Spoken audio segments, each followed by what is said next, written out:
Well, hello to all the notaries out there.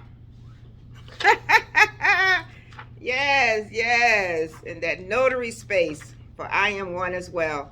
You know, when you come across situations you don't understand, questions you have, research it, look it up. There was a question about what to do when you have to notarize a paper and there are blank spaces. Well, first thing, definitely you want to check your state handbook to see what their specifications about it is. And also, what you can also do is check the National Notary Association for and see what their recommendations are. And I'm going to read what I came across from them for Virginia for their recommendations. And it says occasionally there may be an acceptable reason for leaving a space blank on a notarized document.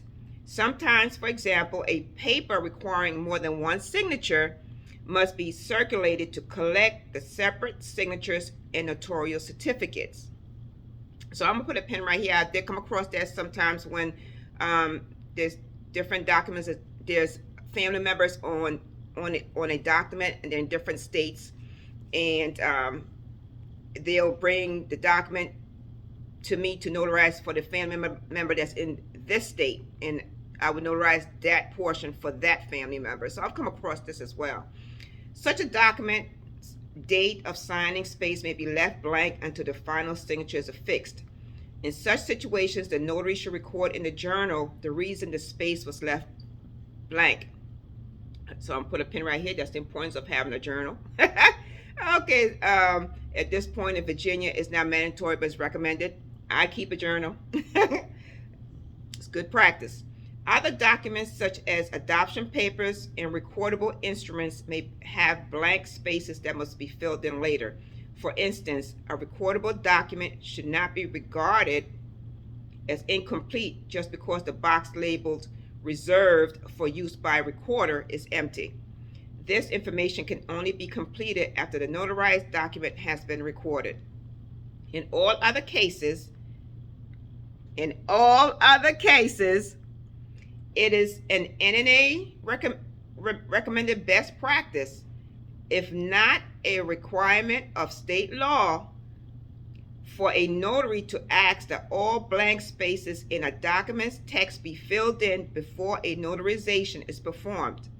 So again, I'm going to read that. In all other cases, it is an NNA recommendation for best practice, if not a requirement of state law. So that's in parentheses. If it's the state law will trump this, of course. So if it's not a requirement of state law, then they recommend that a notary to ask that all blank spaces in a document text to be filled in before notarization is performed. If any space is intended to be left blank, then the signer might line through the space or write in NA or not applicable. So again, there'll be a one line through it, or writing NA or not applicable.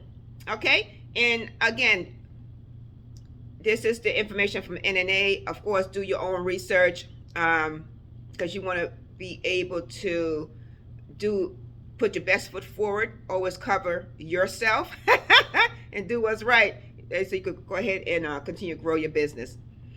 All right. Have a great day.